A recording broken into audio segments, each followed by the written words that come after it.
Yo, what's up? First vlog with Jonas. Ay, second na pala to. Second vlog na. Second na pala, hindi ko pa na-upload yung isa. Yan, mag-chess kami. Lilid ni Jonas. Kasama natin si Kuya Mado. Tapos may bago tayong guest, mga bro. Si Victor Pring. Hello, guys. Yan. You guys might know him.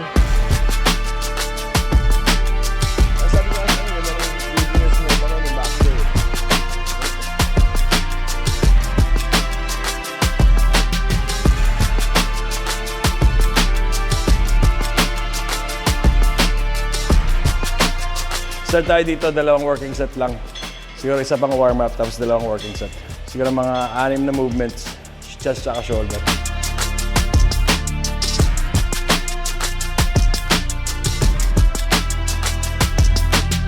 Pero bro, kung iisipin mo yung shoulder workout, sobrang minimal lang.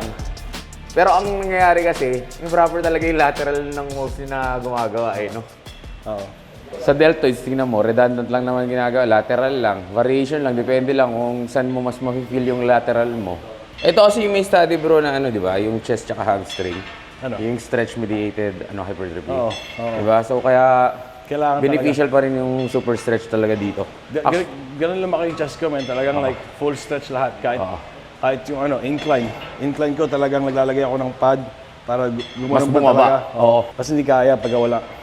Basta hindi dominant yung shoulder. Oo, oo. Kaya nga yun ang gagawin natin. Tatagal natin yung shoulder. The whole movement. So ginagawa ko talaga.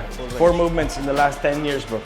Flies, incline, flat, tapos isa pang flies. Okay, isa pang incline. Isang variation ng flies. Kasi ginagawa ko yung cable.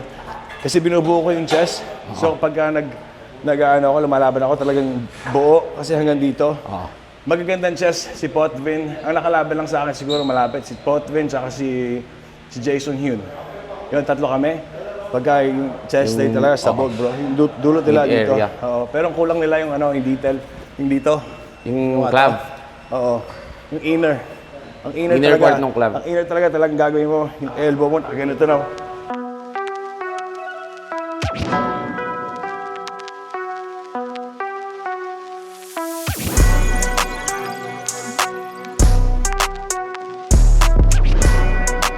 Di ba yung resistance profile ng pec fly, hard siya dito sa mid-range at sa top range. Dito sa bottom range, hard pa rin siya. Yung resistance profile niya kasi nag-iiba dito sa may baba, sa full stretch. So from top to bottom, fully loaded din siya.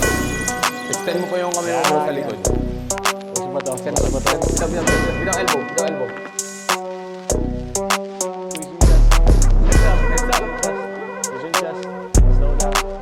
Di ba sa akin form? Si Jonas range. Full range talaga si Jonas nung nag-back kami, ganyan din pinagawa niya sa akin. Boy, Kuya Mads na yan, tingnan mo. 30, boy. 30, boy, oh. Oh, ayun, oh. Tigil. Parang namula ka, Kuya Mads. Ano, isa ka nyo squeeze. Dahan-dahan dito. Angat mo yung chest mo. Squeeze mo. Bali yung extra stretch mo, bro, kukunin mo na dun sa ano mo, no? Sa chest up. Tsaka sa rotator cuff. Ayan, Yan. oo. Hard pa rin siya dito eh. Sa baba pag nag-full extended chest sa.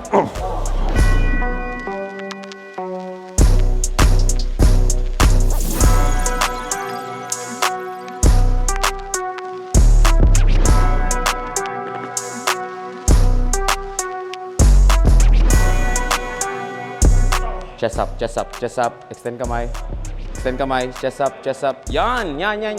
Pero tingin ko kailangan mo strengthen yung serratus mo rin para i-hold niya yung scap, stabilize yung ribcage. Para naka-flat lang siya. Naka-chest up ka pero nakalubog yung ribcage. Masyado kang gumaganon eh. 2 working sets palagi. Tapos, yung bagong movement, tapos hindi pa nila mag-gets yung mga form, range of motion, tempo. Then gawa kami siguro isang warm-up. Pero pag ngayon, warm na yung muscle namin talaga. Ang ginagawa lang, pinaprime lang sa movement para maayos mo talaga yung movement pattern mo. Para maganda yung execution mo sa working set. Yung kayo ni Joven, malaki arms nyo. So ang nakikita ko, nagte-take over yung triceps. So try mo lang talaga wag i-grip. Tapos pag nababa na, talagang stretch lang talaga uli. Napupunit yung attachment ng chest mo dito. sa malapit sa shoulder. So gawin mo lang, dahan-dahan dito, pero huwag mo ipapress ng tricep. Talagang i-off mo yung tricep 3/4 mo. lang, Kuya Mads. Same nung ginagawa natin before. 3/4 lang sa taas. Yeah, off mo lang yung triceps mo. That's just talaga. Makaramdam mo dito. Yan, ganyan. Tapos squeeze pa rin. Squeeze pa rin.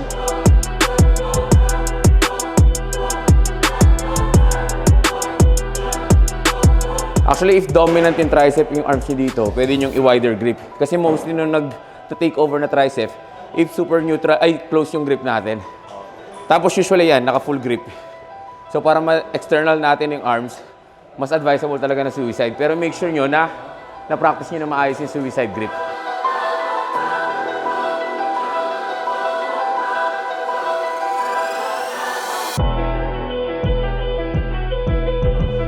Would you squeeze? Up. Up. Chest. Yes. Pinabola lang kayo ni Jonas, naniniwala lang ako. Tanga naman na ito mga. Okay nila. Tapos gusto niyo magulo ng tiyang ako dun. Sabi ni Jonas, ano na ito mga tangang ito? Okay, last set na to. Same ganun pa din to failure. Isang Sputnik. Ganun pa din ang effort, ganun pa din ang form.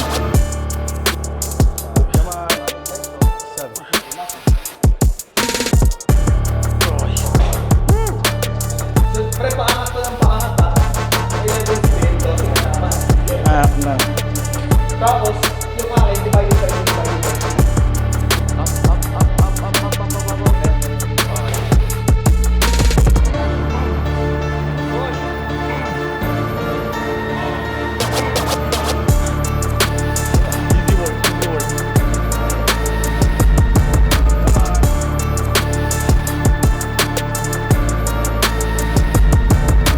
Yung common mistake, pag magfa-failure ka na, ang gagawin na lang ng mga tao, kasi naka-6 ka. Tapos struggle na yung 6 mo, di ba? Pag-angat ka, nahihirapan ka na. Yung pang-7 mo, you gotta get ready. You can't just expect na naka-6 ka, di ba? Tapos may isa ka pa, bababa ka uli. Kailangan mag-ready ka. Hinga ka, brace mo, tapos saka mo, i-rep. Kasi mangyayari, you're just trying to get it over with. Gusto mo lang tapusin. Pero ang goal, di dapat matapos. Kailangan maganda kung paano ka magkatapos. Hindi, yan kasi yung pag nag-set ka ng numbers bro sa utak mo, Yeah. yun yung habulin mo talaga. Habulin mo talaga yung objective natin. Kaya that from the start, in control ka na eh. Yeah. Up. Ganyan. Just like that. Up. Isa pa. See everything touch. Ganyan. And push. With all your fucking chest. Come on. Go. Chest. So ito mga bro, ang resting nito, kaya sinabi ni Jonas. Pinaka-resting niya sa top. So hindi ka magre-rest sa baba. Like yung ginagawa ng iba. Di ba, Jo? Yung iba kasi, yung ginagawa, ang buwelo nila sa baba. Kumbaga yung final rep nila, kukunin nila sa baba, dun magre-rest. Pero dito, yung final, sa top ka magre-rest, dun mo kukunin yung full repetition. Ano ang top 3 muscle building peptides for you? And why? IGF-1, LR3. Because it helps drive nutrients to the body. You either do it pre-workout or post-workout or during your workout. It's insulin-like growth factor hormone. So, ang nangyayari talaga sa kanya, nutrient partitioning siya. Dire-diretso yung pagkain mo, whether it's unhealthy or healthy. Replenishes yung muscle glycogen stores mo, replenishes yung nutrients mo. BPC for recovery, because you can't perform if you don't have good joints, good bones, good recovery. I would say CJC, kasi parang human growth hormone din yun. Helps with your sleep. Deep sleep is the biggest thing pag muscle recovery. At saka for deep sleep, ang kailangan nun, nangyayari fat loss din. That's when it happens. A lot of people don't attain that deep sleep. Siguro na regular lang pagka wala kang peptide, wala kang magandang circadian rhythm, wala kang magandang routine. 20-30 minutes max lang na-achieve ng normal human being. Pag naka-DSIP ka, kunwari, DSIP, or naka-CJC ka, yung secretion ng growth hormone mo, mataas. So yung deep sleep mo, mas mataas din. So yung deep sleep mo, magdo-double, siguro mga 20-30 minutes. Aangat yan, 1 hour, 2 hours. So doble. That means yung return ng sleep mo, mas maganda din. Eh di bro, pag naka-CJC ka na, hindi ka na mag-HGH muna. Yeah, pag naka-insulin ka, hindi ka pwedeng mag-IGF. Kasi redundant na yun eh. Kumbaga, yun yung tatay nun eh. Pag naka-CJC ka, hindi mo na kailangan mag-GH. Same thing, GH ka, hindi mo na kailangan CJC. Kasi ang tatay, yung HGH. Tatay ng IGF, insulin. So BPC though, you can't substitute that. DSIP, you can't substitute that. You need those things. So Top 3 fat loss peptides. Reta is number 1. And then Matsi. Kasi ang energy, nilutilize na yung ATP mo. So you use the food that you're eating to produce more ATP, more energy. So you burn, you oxidize more fat. Tsaka SLU, SLU-PP, maganda. Daily yun, tsaka oral. Maganda starting siguro mga 500 mcg daily. Start off with 6 weeks straight. And then bump ka lang 1 pagkakailangan. Pero 6 weeks, 500 mcg, any type of body composition, ganda ng benefit. So yung tatlo, Reta, SLU, Matsi. And next namin yung flat chest. So ito na, yung pec major na talaga. So yung buong chest na. Activate na lahat eh. So ito, siguro itong last namin na major na compound sa chest. Tapos isa sigurong accessory, siguro pa decline na fly. O kaya kami, champagne press. Yan, maganda din yun, mabubuo yung chest.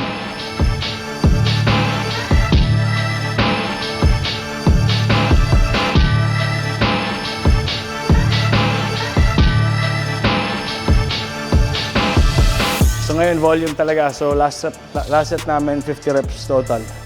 So, wala na, puro blood flow na talaga yun. So ngayon, every workout namin gagawin, wala na yung chest. So hindi mo na kailangan gumawa ng kahit anong workout para sa chest. Mag-ano kami siguro, isang accessory, pero stretch lang. Kasi ito, pwede pa rin recruited eh. Kasi yung mga nakita ko sila, yung limit nila, yung elbow nila, yung elbow flexion nila, hindi na todo. So pag natodo mo, dun mo makukuha yung inner chest. Pagka nakadito ka lang, mararamdaman mo sa gitna lang eh. Pero pag pinasok mo ng ganun, talagang yung inner chest. So yung kulang namin ngayon, so gagawin namin, mag-add kami ng extra.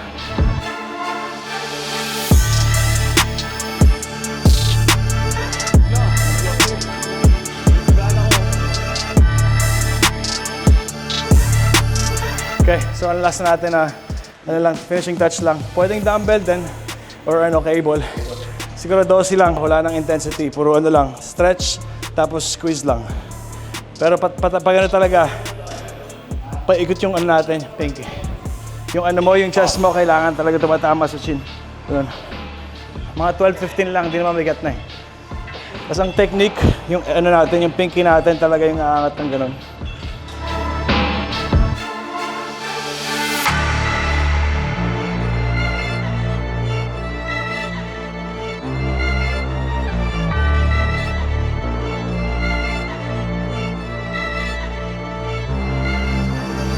Pagka bodybuilder ka, kailangan marunong kang mag-on tsaka off ng mga muscle.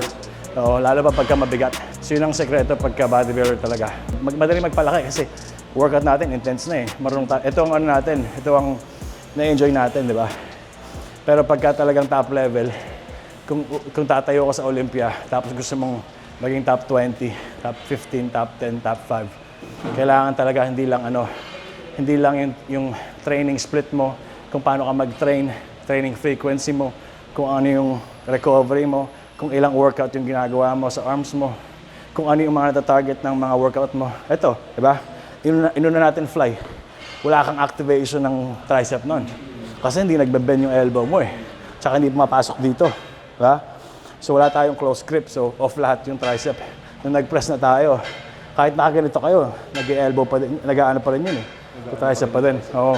Actually, napaganda ng sinabi ni Jonas, no? It separates the elite athlete, the elite Olympia level athlete and a normal athlete that just has a pro card. Kasi syempre, whenever you start working out, kala mo, pag sinimula mo, for example, nag-chest ka, automatically okay na yan, bias na yung chest, pero syempre, tatamaan na yung tricep, tatamaan na yung shoulders. Pero napakaganda ng sinabi din ni Jonas, no? Dapat matuto ka na i-on and off yung mga muscle that you truly need. Kaya yun yung kumbaga yun ang top level ng mind-muscle connection. Kaya ba kami, marinig mo palagi yun eh, you gotta mind-muscle connection. Pero yung maintindihan mo talaga yun kung marunong ka talagang mag-on tsaka mag-off ng katawan ng body part mo. Ako pag natutulog ako, nag-smoke ako ng marijuana. Tapos ang ginagawa ko lang, ina-activate ko each and every muscle, one by one. Aangat yun. Pag hindi ko makuha, hindi ko makonect, I'll do it again. And I'll do it again. And I'll do it again. So marunong ako mag-activate ng muscle based on what I want to activate. Tapos i-apply mo yun sa workout mo. Yung sensation. Lalo ba, pag posing kasi nag-ano yan eh. Nagtatranscend yan sa lahat, sa posing mo. Diba? Pag di mo pwedeng, mag-back double ka, hindi mo ma-activate yung lats mo, hindi mo ma-activate yung rhomboids mo, so hindi mo ma-push yung shoulder blades mo. So hindi mo ma-maximize yung back double bicep mo kasi hindi mo ma-push to eh. Diba? So, minsan nasa-stuck yung iba sa gitna. So ang ginagawa ko talaga, pinapractice ko kahit sa mga kliyente ko, posing. Kasi yung posing, magiging in tune ka sa mga muscle mo without having to put resistance. Tapos pag na-in-tune ka na, tsaka mag-add ng resistance. So maganda yung tama. Maganda yung tama. So mas effective yung workout mo, tapos maganda rin yung return ng workout mo kasi yun yung goal mo. Kasi sabi niya kanina, hindi na nga kami nag-arms. Pero yung workout mo pa din, kailangan mong i-assess. Kasi kunyari meron kang close grip na chest press or yung machine press na yon. Pag nag-close grip ka nun, pagpasok mo na dito, tricep na. Diba? Pag naka-suicide grip ka, kahit naka-suicide grip ka, pwede mo namang i-bias din yung tricep mo to where your chest is not even activating. Pwede ka mag-press ng ganito without having to fully activate your chest. Ito, tricep lang. Ito, chest. Pero sensation lang talaga. So ano ang pinaka top 3 advice mo kay Mado? Basically, syempre, every Filipino dream naman talaga, bodybuilder's dream is to set foot on the Olympia stage. Ano yung top 3 advices mo for Mado? Yung first training frequency niya, so kung anong kailangan i-develop niya, kailangan niyang i-train ng mas madalas. So kailangan mo yung attention mo, focus mo sa lagging muscle parts. Tapos sa kanya nga, the biggest thing is yung mind-muscle connection. Talagang marunong kailangan dapat siyang mag-control ng ng mga muscle niya to the full extent. Kasi ang ganda ng arms niya eh. Kaya kung classic to, dire-diretso to. Siguro siya yung magre-represent ng classic physics sa Pilipinas. Kasi maganda yung density niya. Mas malaki pa yun sa mga classic physics na competitors sa US, the ones that do really good. Pero yun nga yun ang separation. Talagang yung beauty ng bodybuilding, para yung clay. Kailangan marunong kang mag-sculpt ng katawan. Diba ito, pwede ka naman maglagay ng clay. Kakapal. Pero maganda ba? Yun ang ginagawa namin eh. Maglagay ka ng clay sa mga magandang spots para maging aesthetic talaga, para kumpleto. So yun ang gagawin namin. Kailangan connection. Tapos kailangan mo rin i-picture kung anong gusto mong ilagay. Tapos pag nag-workout ka, apply mo doon. Pag di mo nararamdaman mo yun, gano'n. So lahat yun nangyayari by off-season, no? Oo. So mas maganda magawa yan by off-season bago po mag-start talaga yung prep. Para nun, yun nga, yung planning na sinasabi namin before, na pagka pinlano nyo na kasi yun, tulad yan, may mga naririnig tayo na ganitong mga klase ng advice para sa preparation natin. So malalaman natin kung ano yung mga dapat natin i-improve. Yan, with Joven din. Actually si Ben din kanina nung nandun kami, pinag-uusapan namin yung i-improve din ni Ben. So meron pa siyang kailangan din i-improve daw kasi kulang pa daw yung back niya eh. Actually yun naman eh. Yun talaga yung feedback niya. Sabi, more lower lats, details, tapos block your abs. Yeah, lahat naman talaga bodybuilder. Ako, madami pa akong improvements. Pero yun nga, kailangan mo lang talang i-apply. And also, the openness, the openness, tanggapin mo na lagi, syempre, when you're given this type of advices, this is given by professionals to basically improve and level up the level of physique you want to an international stage. So, the openness na dapat, tanggapin mo, dapat mas maging open ka kasi everyone that's at the top wants to see you basically shine, diba? Kasi that's the beauty of competition. The beauty of competition is dahil merong nag-level up, tuloy-tuloy yung pagganda ng excel. Now let me correct them. Not everyone wants to see you shine, but the people that do, you have to understand. Kasi yung mga lalaki, mga ego tayo eh. Driven kami ng ego. So ang mangyayari, sometimes yung magandang criticism, sabi niya, ignore mo kasi parang ego na nasaktan. So kami, magkakabarkada, maayos, mga Pinoy, represent namin whole country. So walang ego dito. Talagang like, bro, gawin mo to para magkita tayo sa Olympia. Diba? And then we can do so much more. We can help more people. We can start businesses. We can have a good life. So yun ang mga plano namin. So yun ang difference ng other pros. Kasi other pros, kumbaga, sinisiklod nila yung sarili nila through ego. Pero dito, walang ego kasi talagang nag-bounce off lang kami ng mga ideas. Diba, nag-uusap kami ng mga business kanina. Tapos ngayon, how to improve. Oh. Actually, yung ginawa natin bro sa US, di ba? Yung 4Js. Oh, yun. Yung pa isa. Puro Pinoy. You know? So kailangan talaga, like, you have to see your circle and then grow with them. You know? Kasi may matutunan ka sa kanila eh. Palagi. Ikaw rin, matutunan ka sa kanila, same thing, bounce back yun. So, yun ang plano namin, to help people. And then that's why they're doing this vlog for free. We're giving you guys all the information that we have to figure out in the last 10 years. We've been doing this, ito yung mga 10, siguro mga 40 years ng knowledge to, bro. Not just business, but as an athlete, as a father, you know. So all these, as a business owner, so yung ito, may doktor pa, di ba? So there's a lot of things here that you can get, not just bodybuilding, it's life. So you grow from this thing, and these are free, you know. These are free. We didn't have this back when I started. I have to go through magazine. You know, I have to wait for the next magazine to get information. Ngayon, click na lang kayo. Dito na. Pero salamat bro kasi sobrang daming knowledge din na tulad ngayon no, kasama natin si Jonas. Mas marami kayong mga insights na mga makukuha, mapupulot na pwede nyo ring i-apply. Yun naman din kasi yung goal namin bro, na like ako, fresh na pro sa Philippines. Gusto ko rin i-share din sa kanila, tulong ni Joven, ang buong team na i-share namin yung na-experience namin dun sa dinadaanan namin. So yun, tulad ng sabi ni Bro Jonas, free na lahat yung information, di ba? Sinishare na namin sa inyo. Pero binabash nyo pa rin kami. Kayo nang bahala. Kayo nang bahala. Sobrang simplified na, as in, talagang kumbaga sinusubo na lang sa inyo lahat. Kayo nang bahala. Kayo nang bahala. Kumbaga yung proseso, hindi na nila dinaanan. Yung pandesal na yung kakainin nila. Parang hindi ka na nagmasa. Yan yung pandesal, gawin mo na lang. Merong kasabihan sa English eh. Sabi niya, pwede mong ilakad yung kabayo sa tubig, pero hindi mo siyang paiinumin. Siya kailangan uminom. So syempre, no, sabi nga ni Mado, yung siya yung pinaka-recent na pro. Ako naman yung next. Ayun na. Hindi, to? Pro saan? Professional DJ. No guys, you know what? Syempre, it's such a blessing, no? It's such a blessing to syempre spend time with international level athletes, talagang super elite athletes, no? Sobrang pinagbigyan tayo ni Jonas sa oras niya ngayon to share his knowledge. It's such a blessing, no? Ayun, shoutout sa tito ko, bro. Yan. Kayo na pa yan pagdating ko dyan eh. Oo, shoutout kay Tito na nag-inuman kami sa Apo Plus. Di ba? Tuloy-tuloy yan, bro. Sobra, ang daming diniscuss kanina ni Jonas, no, sa mga opportunities. He'll be visiting more often. So sobrang dami namin pwedeng gawin pa. Like what he said, this doesn't just end in bodybuilding. Sobrang dami nating pwedeng gawin. There's so much revenue streams that we can do. And yun lang, tama ang sinabi niya, no? The brothers that you have around you, you just want to see each other grow and shine. Syempre, not just grow and shine, you also want to correct one another. So when a brother corrects you, syempre, wag mo mamasamain yun, di ba? Guys, this is Victor Pring. You just got my boy Jonas, Joven, Mado, of course, my brother Ju, Doc Austin. Big shout out kay Tito. Yan. Got so much things in store for you. So, tuloy-tuloy lang, subscribe, like, share. Tulad ng sinabi ni Jonas kanina, libre na to. So, kung ako sa inyo, take advantage yun na. Sanay naman kami ma-take advantage. Libre na daw to. So, marami kaming gagawin, marami, sobra. Si Ven, tsaka si Mado, start na to next week. All out, sagad. Si Jonas, mag-start na rin ng prep, no bro? Start na rin siya ng prep niya. So, ako naman, dito lang. Enjoy lang. Siyempre, boy, babatiin ko na ng happy birthday si Austin. Yeah.